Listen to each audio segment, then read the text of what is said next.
Good morning, students. So, students, in the last lecture, we were discussing about AC circuit containing a resistor and inductor in parallel. And so, in today's lecture, we will be discussing some numerical based on that. So, this is our first numerical, in which instead of showing in the writing the language of this question, directly मैंने एक circuit बना दिया और उसमें जो हमें क्या find out करना है और क्या गिवन है उसमें से शो कर दिया है. ऑलराइट. सो ये एक सर्किट है जिसमें एसी सोर्स लगा हुआ है जिसका 20 साइन 20t प्लस 30 डिग्री, और इसमें ये रजिस्टर लगा हुआ है और रजिस्टर के साथ सीरीज में ये इंडक्टर लगा हुआ है. रजिस्टर का जो रजिस्टेंस है उसकी वैल्यू है 3 ओम, एंड जो इसकी जो इंडक्टर की जो इंडक्टिव रिएक्टेंस है उसकी वैल्यू है 4 ओम एक्सेप्ट. नाउ हमें फाइंड क्या करना है, सबसे पहले फाइंड आउट करना है इम्पिडेंस, है ना. जेड क्या होती है, इम्पिडेंस. वैसे तो देखो हमने फॉर्मूले लास्ट क्लास में पढ़े हैं और क्या कुछ हमने अच्छे से उसको डिस्कस किया है, लेकिन न्यूमेरिकल सोल्व करते वक्त आप कैसे इसको फाइंड आउट अप्रोच कर सकते हो वो मैं थोड़ा सा डिस्कस कर लेता हूँ यहाँ से. देखो हमने लास्ट लेक्चर में क्या डिस्कस किया है ना. वैसे जो भी उसका बनाया था हमने क्या, फेजर डायग्राम. मैंने लास्ट में वो डिस्कस भी किया था, बट उसको एक बार फिर से डिस्कस कर रहा हूँ कि रेजिस्टेंस. देखो करंट और करंट ऐसी होती है, सपोज ये हमारी करंट है, ये हमारा करंट का वेक्टर है ना, यानी कि आई नोट वेक्टर है ये. ठीक है. तो अब इंडक्टर में जो पोटेंशियल होता है वो क्या होता है, इससे 90 डिग्री करंट जो होती है उससे क्या होता है 90 डिग्री अहेड होता है. मैंने बताया था IPL, यानी कि इंडक्टर में पोटेंशियल लीड कर रहा होता है. पोटेंशियल क्या करता है, लीड कर रहा होता है, कितना, 90 डिग्री. तो ये करंट का अगर फेजर है या फिर कहे वेक्टर है, जो रोटेटिंग वेक्टर है, तो इससे 90 डिग्री आगे क्या होता है, एंटी क्लॉकवाइज चलते हैं तो ये होता है. ये क्या है, ये क्या है, पोटेंशियल किसका, इंडक्टर का. दूसरी बात, करंट का कहाँ होता है, करंट का तो करंट और सॉरी उसका रेजिस्टेंस का पोटेंशियल कहाँ होता है, करंट के साथ फेज में होता है, यानी कि उनके बीच में कोई फेज डिफरेंस नहीं होता है. मतलब करंट का यही होता है, सॉरी रजिस्टर का यही होता है VR. तो अब देखो ध्यान रखने की बात क्या है, तो हमने क्या किया था, वेक्टर लॉ के अकॉर्डिंग ये जो है ये बना, ये हमारा जो रिजल्टेंट निकल रहा था इन दोनों का, किसका, VR और VL का रिजल्टेंट निकल रहा था. पोटेंशियल जो इंडक्टर में है उसका और रेजिस्टेंस में है उसका, और ये उसके बीच का एंगल कोई एंगल फाई था. ऐसे फाइंड आउट कर रहे थे. अब देखो एक चीज़ और ध्यान से रख सकते हो, जैसे ये VR और इसका रिजल्टेंट ये हो रहा होता है. ठीक है. इसी तरीके से अगर हमें इम्पिडेंस निकाल रही हो, इम्पिडेंस ये क्या है, VR, और ये क्या है, VL, तो ये हमें क्या बता देगा, उस सर्किट का कंबाइंड EMF है या फिर कंबाइंड वोल्टेज जो वेक्टर है वो ये दे देगा. ये बात तो क्लियर है. लेकिन अगर हमें फाइंड आउट करना है इम्पिडेंस, तो इसको रेजिस्टेंस मान लो, रेजिस्टेंस R, और ये क्या है हमारा ऊपर की तरफ किसका वोल्टेज लिखा हुआ है, वो इंडक्टर का. तो यहाँ पे मान लो XL, यानी कि इंडक्टिव रिएक्टेंस. तो अगर इम्पिडेंस इन दोनों का कंबाइंड इम्पिडेंस जो रिजल्टेंट निकालना हो तो उसके लिए क्या यूज़ कर सकते हो, ये वेक्टर. तो यहाँ से हम इन दोनों का कंबाइंड वोल्टेज भी फाइंड आउट कर सकते हैं VR और VL को यूज़ करके, और इसी वेक्टर से हम फाइंड आउट कर सकते हैं क्या, R और XL को यूज़ करते हुए हमारी कंबाइंड जो इम्पिडेंस है ना, combined opposition to the current है, या फिर इफेक्टिव रेजिस्टेंस जिसे बोलते थे हम, वो क्या है, इम्पिडेंस, इसको भी फाइंड आउट कर सकते हैं. और एंगल क्या है इसके बीच में, ये वो ऐसे जैसे फाइंड आउट करे थे ना कल, tan phi is equal to that, है ना, XL/R. तो उस तरह से ये एंगल भी फाइंड आउट कर सकते हैं. ये एंगल किसके बीच का है, ये एंगल कहाँ का है, R और रिजल्टेंट के बीच का है, या फिर कहीं VR और रिजल्टेंट के बीच का एंगल है. तो इस तरह से डायरेक्शन और रिजल्टेंट दोनों यहाँ से हमें चाहे पोटेंशियल की बात करनी हो या फिर इम्पिडेंस की बात करिए, दोनों से ऐसे निकाला जा सकता है. ये बात क्लियर है यहाँ से, ठीक है. अब देखो सबसे पहले देखो ये भी मैंने लिखा हुआ है यहाँ पे XL VL R, जो मैंने समझा दिया है वो यहाँ पे लिखा हुआ है. ऑलराइट. अब हमें सबसे पहले क्या निकालनी है, रिएक्टेंस, सॉरी इम्पिडेंस. तो यहाँ से अगर वेक्टर, वैसे तो आपको ये फॉर्मूला ही पता होगा, और इस वेक्टर से भी देखोगे तो क्या निकलेगा यहाँ पे, ये दोनों क्या है, दोनों के बीच में क्या है, R है इधर, वो XL है उधर, दोनों के बीच में क्या है, 90 डिग्री है ना, ये 90 डिग्री है। तो फाइनली हमारा क्या निकलेगा, आर की वैल्यू कितनी गिवन है 3 शायद, ऊपर जाके चेक कर लो, ये क्या देखिए 4। तो वेक्टर के बीच में कैसे निकालते हैं, root of a square plus b square plus 2ab cos theta. अब कोस थीटा की वैल्यू क्या है इन दोनों के बीच 90, तो ये तो टर्म हो गई जीरो, ये तो टर्म क्या होगी जीरो, बचा क्या ए स्क्वायर प्लस बी स्क्वायर यानी कि 3 का स्क्वायर प्लस 4 का स्क्वायर। तो रूट ऑफ 3 का स्क्वायर प्लस 4 का स्क्वायर क्या आ गया 9 प्लस 25, 3 का स्क्वायर 4 का स्क्वायर, तो अंदर क्या आ गया रूट 25। 25 का जब हम स्क्वायर रूट लोगे तो क्या आ गया 5 ओम, ये हमारा आंसर आ गया। ये बातें हमने कल भी डिस्कस की है, बस न्यूमेरिकल सॉल्व करने के लिए हम जल्दी से कैसे उसको अप्रोच कर सकते हैं ये दिखाने के लिए मैंने एक बार फिर से उसको एक्सप्लेन करने की कोशिश करें। और साथ ही साथ ये भी बोल रहा हूँ कि आज जो भी पढ़ रहे हैं इससे पहले अगर इस चैप्टर का पीछे की कंसेप्ट क्लियर नहीं है तो आपको डाउट होने वाला है, डेफिनेटली आपको डाउट होने वाला है। तो अब जो भी आगे चलेगा, जैसे जैसे मैं कहूँ ये चैप्टर या कोई भी चैप्टर होता है उसका अगर पीछे की चीज़ें आपको पता नहीं होता है, उसके साथ लिंक नहीं बैठा पा रहे हो आप, दैट मीन्स आपको समझ में नहीं आने वाला है। पीछे की चीज़ें आपको ध्यान होनी ही चाहिए होती हैं किसी भी चैप्टर में। अगर इनफैक्ट चैप्टर का हो क्या कि कई चैप्टर्स में तो पीछे वाले चैप्टर के भी चीज़ें काम आ रही होती है, तो वो कॉन्सेप्चुअल क्लियरिटी पीछे की आपको पहले से होएगी, जब आपके लिए ज़्यादा आसान होगा पढ़ना। तो ये बात क्लियर है, ठीक है, ठीक है, all right. Now question number 2 क्या था हमारा, आई नोट यानी कि पीक वैल्यू ऑफ करंट निकालनी है। क्या निकालनी है भाई, peak value of V naught is equal to I naught R होता है, हमें पता है कि नहीं है। आर क्या होता है, जब हम यहाँ पे ओनली रेजिस्टिव सर्किट होता है। एक्सएल क्या होता है, जब ओनली, देखो हम पीक वैल्यू की बात कर रहे हैं ना, पीक वैल्यू तो ऐसा लिख सकते हैं। एक्सएल क्या होती है, जब ओनली रिएक्टेंट इंडक्टर होता है। और एक्सी क्या होता है, जब ओनली कैपेसिटर होता है। यहाँ पे क्या है, आर और एल दोनों है, तो यहाँ पे क्या होगा हमारा इम्पिडेंस यूज होगा। क्या वो यूज होगा, इफेक्टिव जो रेजिस्टेंस है ना, या फिर कहें कि इफेक्टिव जो अपोजिशन है वो यूज होगी, ठीक है। तो यहाँ से आई नोट निकालना है, आई नोट के लिए क्या करोगे, इसे डिवाइड करोगे। देखिए मैंने गलती से आर लिख दिया, इसको आप जेड लिख लेना, है ना, जेड लिख लोगे। तो वी नोट तो क्या है, वी नोट क्या है, ऊपर जाके देखो, वी नोट तो हमें गिवन है ना, एक वी की वी एफ, ये वी कहो या फिर ई कहो है ना, इसको रिप्रेजेंट कर रहे होते हैं। तो वी नोट तो क्या है यहाँ पे 20 है,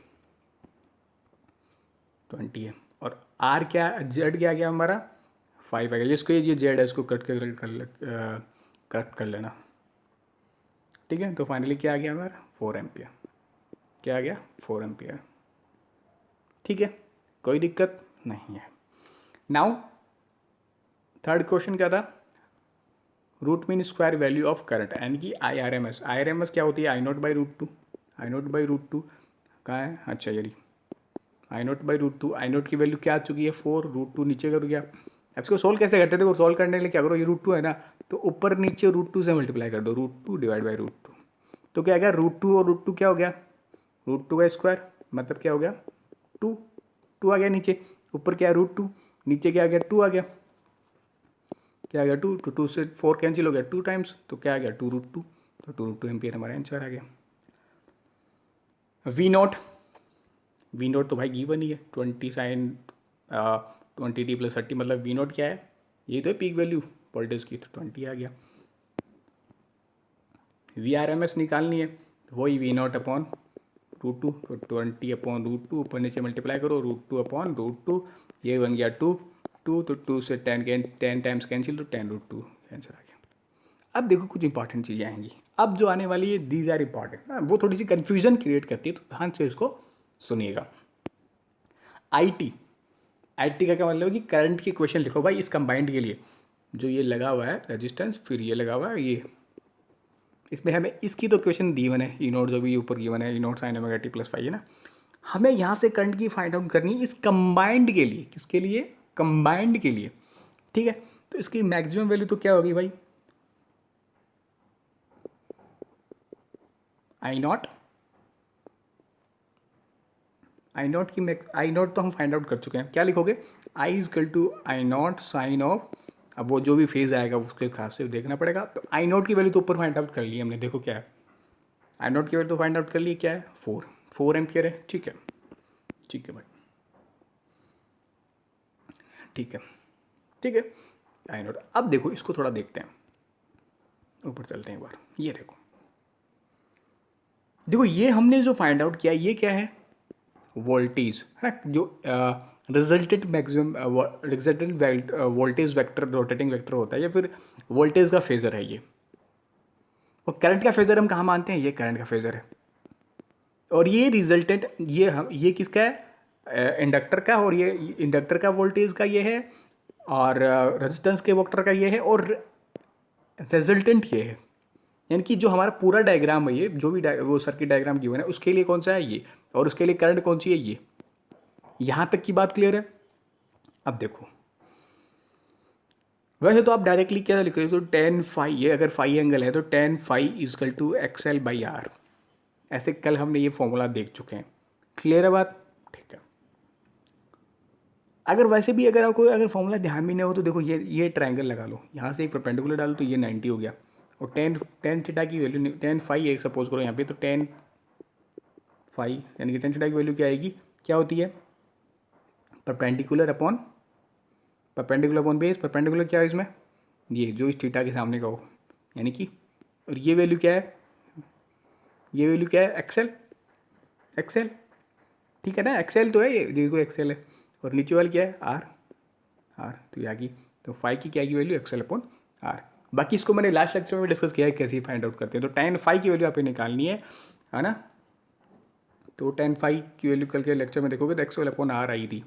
एक्सएल क्या है यहाँ पे वैल्यू देखो, ऊपर एक्सएल मतलब इंडक्टिव रिएक्टेंस क्या है, 4 है। नीचे देखो आर की वैल्यू क्या है, ऊपर जाके देखो क्वेश्चन में जो गिवन है 3। तो tan phi is equal to 4/3। अब ये देखना होता है इसमें कि फाई एंगल निकालना है, तो एंगल कैसे निकालोगे भाई, ये वैल्यू किस टेन के किस डिग्री की है, तो ये होती है 53 की। अगर आपको ध्यान नहीं हो तो 2-3 चीज़ आप यहाँ पे लिख सकते हो, नोट लगा के। देखिए, कॉस 37 डिग्री होता है 4/5, साइन 37 डिग्री होता है 3/5, कॉस 53 डिग्री होता है 3/5। ये चीज़ें फिजिक्स में बहुत काम आती हैं, अगर आपको ध्यान, वैसे तो होगा नहीं होगा तो ये चीज़ें लिख लो और ध्यान रखो हमेशा। साइन 37 होती है 4/5, और 10 होता है साइन अपॉन कोस, तो देखो मैं क्या बोल रहा हूँ, ये 53 हो गए, 53 है ना, मैं बोल रहा हूँ कि भाई ये 53 कौन सा एंगल है, तो चेक करो, देखो जैसे तो आपको पता चल जाएगा ये ना। देखो इन दोनों को देखो, साइन 53 अपॉन कॉस 53, देखो साइन 53 मतलब 4/5 है ना, और कॉस 53 मतलब 3/5। ऐसी चीज़ों कैसे सोल्व करते हो, एक्सटर्नल 4 × 5, इंटरनल 5 × 3, 5 से 5 कैंसिल, तो आ गया क्या 4/3। मतलब टेन किसकी वैल्यू है, 1053 की वैल्यू है 4/3, किसकी वैल्यू है 1053, tan phi is equal to 4/3। देखो ये वैसे मैथमेटिक्स में आपको मतलब आपसे खुद से पता होना चाहिए, लेकिन फिर भी मैं बता दे रहा हूँ। तो टेन फाइव इजकल टू क्या हो गया, 10/53। तो फाइव की कंपैरिजन से क्या वैल्यू आ गई फाइव की, 53 डिग्री। तो यहाँ से ये पता चल गया क्या है, 53 डिग्री है। क्लियर है बात, ठीक है। अब देखो, तो यहाँ से क्या पता चला कि करंट की तो ये है, इस जो रजिस्टेंस जो हमारा जो ये सर्किट बना हुआ है ना, ये इसके लिए करंट का तो फेजर ये है, और जो इस कंबाइंड के लिए जो वोल्टेज का फेजर है वो ये है। तो यहाँ से क्या पता चल रहा है कि जो वोल्टेज है वो क्या है, करंट से 53 आगे है। जो वोल्टेज है करंट से 53 आगे है, ये बात ध्यान रखो, करंट से क्या है 53 आगे है। अब ये फाइंड आउट कर लिया है हमने। और जो वोल्टेज है उसका फेज क्या गिवन है, साइन 20t + 30, और ये वो करंट से 53 आगे चल रहा है। हम जो नीचे जाके जो हम सोल्व कर रहे हैं, हमें IT फाइंड आउट कर रहे हैं, मतलब हम करंट के लिए लिख रहे हैं। तो क्या करोगे भाई, ये जो फेज गिवन है ये तो क्या है 53 आगे चल रहा है, हमें क्या फाइंड आउट करना है, करंट की। तो क्या करोगे, इसमें से 53 घटा दो। समझ में आएगी नहीं आई भाई, चलो दोबारा रिपीट कर लो, अगर समझ में नहीं आई तो वीडियो पीछे जाके, है ना, क्योंकि वीडियो बड़ा हो जाता है फिर। कहाँ गया क्वेश्चन, हाँ ये आ गया, ठीक है। तो करंट के लिए क्या आ गई फाइनल, ये आ गई।